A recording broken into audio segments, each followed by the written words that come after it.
আপনার মালিচর সরকারি প্রাথমিক বিদ্যালয় হাজিপাড়া কেন্দ্রে মোট ভোটার সংখ্যা ছিল 4,865টি।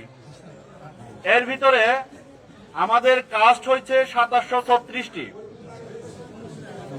লাঙ্গল মার্কা AK M ফজলুল হক, উনি পেয়েছেন 15টি ভোট।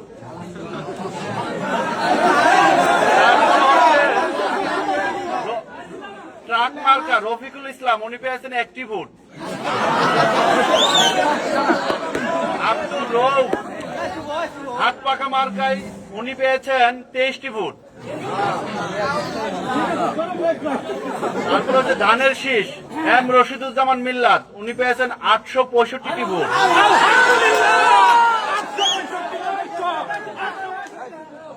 দাঁড়িপাল্লা মোহাম্মদ নাজমুল হক সাইদি, উনি পেয়েছেন 1794টি ভোট।